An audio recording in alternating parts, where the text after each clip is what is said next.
an electron traveling with a speed of 5 into 10 to the power 3 meter per second passes through an electric field with an acceleration of 10 to the power 12 meter per second square. ठीक है, तो पहले इतना part समझ लेते हैं. यहाँ पर हमसे कह रहा है कि एक इलेक्ट्रॉन है. सो लेट्स से ये एक इलेक्ट्रॉन है.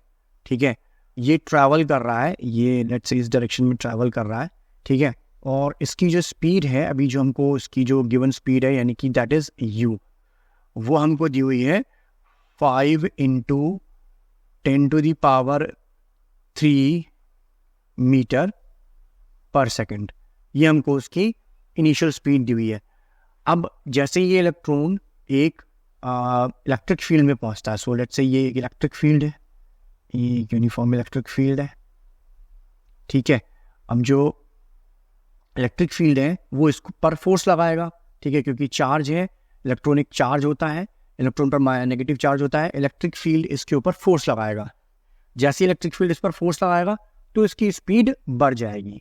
ठीक है, तो हमसे वो पूछ रहा है कि भाई बताओ, यहाँ पर हमसे क्वेश्चन पूछ रहा है how long will it take for the electron to double its speed. यानी कि जो बढ़ करके जो उसकी जो स्पीड बढ़ेगी, ठीक है, वो दुगनी जो होगी उसके लिए उसको कितना टाइम लगेगा, यानी दुगनी स्पीड प्राप्त करने में इलेक्ट्रॉन को कितना टाइम लगेगा. ठीक है, तो एक तरह से उसने हमको फाइनल वेलोसिटी भी दे दी है. सो हम यहाँ देखें तो फाइनल वेलोसिटी कितनी दे दी उसने हमको, v इज इक्वल टू ये जो u है इसका डबल यानी 2u है ना. So that becomes 2 into 5 into 10 to the power 3. पूछ रहा है कि ये स्पीड प्राप्त करने में उसको कितना टाइम लगेगा. तो अब हमको यहाँ पर क्या दिया हुआ है, हमको u दिया हुआ है, हमको v दिया हुआ है, और हमको फाइंड आउट क्या करना है, हमको t फाइंड आउट करना है.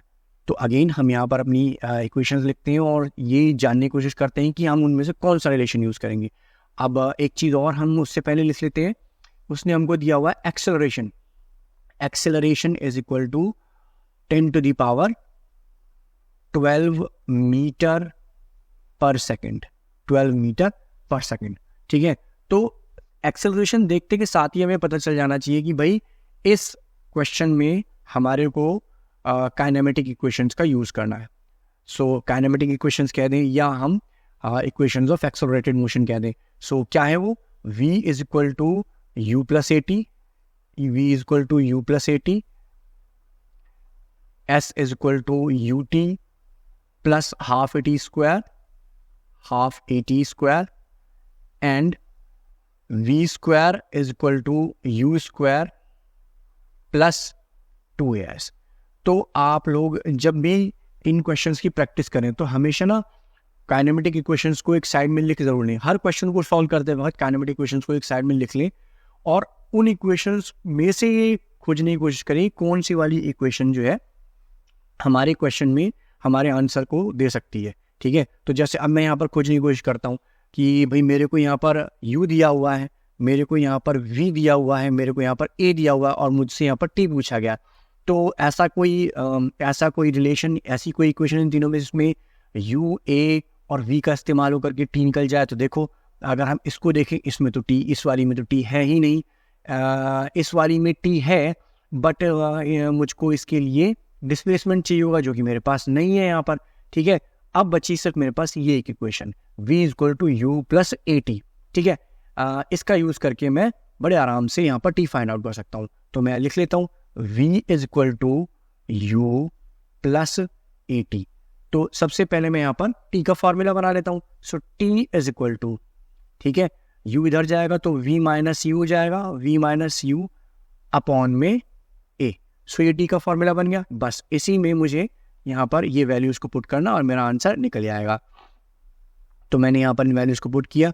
सो t is equal to v कितना है, v है मेरे पास 2 into 5 into 10 to the power 3, ये v है. u 5 into 10 to the power 3. ठीक है, और यहाँ अपॉन में a. a कितना है हमारे पास, a है हमारे पास 10 to the power 12, 10 to the power 12. ठीक है, तो अब हमारे पास यहाँ पर हम यहाँ देखते हैं तो यहाँ पर 2 5 इंटू 10⁻³ है और यहाँ पर 1 अगर हम देखें तो ये 1 इंटू 5 इंटू 10⁻³ है। तो इसमें से इसको हम अगर हम घटा देंगे तो हमारे पास ये बचेगा t is equal to 5 into 10⁻³ upon में 10⁻12। ठीक है, अभी 10⁻12 से हमें डिवाइड करना बहुत देखने में मुश्किल लगता है, बहुत आसान है।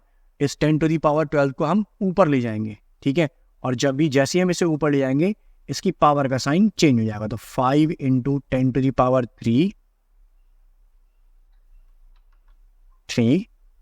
माइनस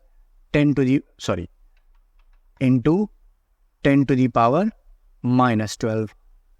ठीक है, सो t बिकम्स 5 इंटू 10⁻−6 सेकेंड। सो ये हमारा हो गया, सॉरी -6 नहीं, -9, -12 3 -9, t is equal to 5 into 10⁻−9 seconds. This is the first required answer. ठीक है। अच्छा, दूसरी चीज उसने हमसे क्या पूछी है? दूसरी चीज उसने हमसे पूछी है how will be the distance covered, sorry what will be the distance covered by the electron in this time. क्या डिस्टेंस, कितना डिस्टेंस कवर अप करेगा इलेक्ट्रॉन इस टाइम में। ये जो टाइम हमारा निकला है t is equal to 5 into 10⁻−9 seconds, ये जो हमारा टाइम निकला है इस टाइमिंग में इलेक्ट्रॉन कितना डिस्टेंस कवर करेगा। तो देखिए हमारे को t दिया हुआ है।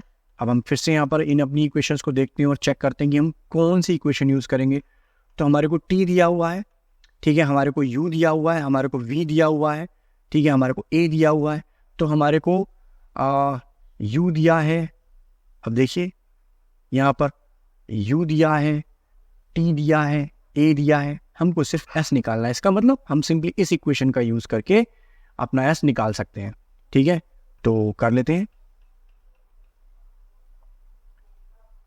s इज डिस्टेंस या डिस्प्लेसमेंट, इंटरचेंजेबली हम यूज कर सकते हैं।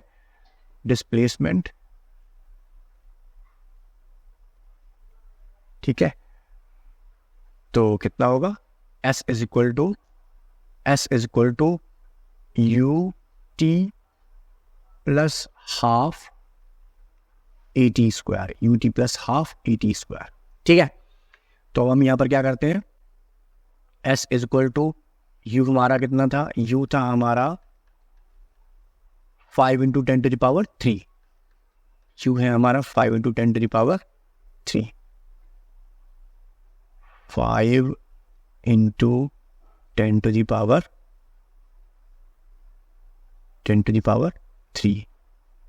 इंटू 5 इन टाइम हमारे पास कितना था, 5 इंटू 10⁻−9 प्लस हाफ, ए कितना था हमारे पास, ए था हमारे पास 10⁻12 इंटू t 5 इंटू 10⁻−9 का स्क्वायर। ठीक है, इसे कैलकुलेट करते हैं। So it becomes s is equal to, यहाँ पर देखिए 5 का 5 से मल्टीप्लाई करेंगे 25, ठीक है, और 10⁻3 10⁻−9, तो हमारे पास एक फार्मूला होता है, 8th क्लास का एक फार्मूला है, बेस सेम पावर हेड। सो यदि हमारे पास x⁴ इंटू x⁴ है, so base same power head x⁴ plus b। ठीक है, सो हम यहाँ पर कर देते हैं इंटू 10⁻3 -9, 3 प्लस -9, ठीक है, प्लस 1/2। तो यहाँ पर देखिए कैसे हो जाएगा ये 1/2 10⁻12, ठीक है, और यहाँ पर हमारा 5 इंटू 10⁻⁹ है। सो अगेन इस क्लास का एक और फॉर्मूला है x to the power a to the power b, it becomes x to the power a into b। ठीक है, ये फॉर्मूलाज याद करना बहुत ज़रूरी है। Into 5 to the power 2 into 10 to the power -9 into 2। ठीक है, अब इसे हमें कुछ सॉल्व करना है। So it becomes s is equal to, ये हो गया 25 into 10 to the power -6 plus 1/2। ठीक है, अब यहाँ पर हमारे पास हो गया 10 to the power 12 इंटू 25, 5 का square 25 into 10 to the power -18। ठीक है, again s is equal to 25 into 10 to the power -6 plus यहाँ पर देखो again 10 to the power 12, 10 to the power -18, base same power add, यानी कि 25 into 10 to the power -6 upon में 2। ठीक है, अब इस 2 से इसको डिवाइड कर देंगे। सो ये हमारे क्या अगेन आगे क्या आ जाएगा, थोड़ा ऊपर कर लेते हैं। ये हमारे पास आ जाएगा s is equal to 25 into 10 to the power -6 और plus 12.5 into 10 to the power -6। अब क्या करते हैं, देखो एक टर्म ये है और एक टर्म ये है। ठीक है, सो यहाँ से हम देखते हैं कि 10 to the power -6 कॉमन आ रहा है। s is equal to 10 to the power -6 common आ गया। अंदर हमारे पास बचा 25 प्लस 12.5। ठीक है, 25 and 12.5, this becomes 25 plus 12.5, this becomes s is equal to जोड़ लेते हैं यहाँ पर 25 और 12.5, 0.5, 5 2 7, 2 1 3, 37.5।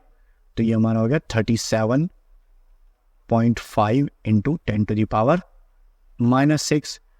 अब यहाँ पर इसको या तो आप इसको यहाँ पर आंसर छोड़ दो और इसको थोड़ा बेहतर बनाना है तो यहाँ पर हम इसको डेसिमल को लेफ्ट साइड भगाएंगे, क्योंकि हमको इसको हमेशा 3 पॉइंट मतलब डेसिमल के लेफ्ट साइड में 1 डिजिट करके लिखना होता है। 3.75 इंटू, और यहाँ से हम फिर एक पावर कम कर देंगे 10 to the power -5 मीटर।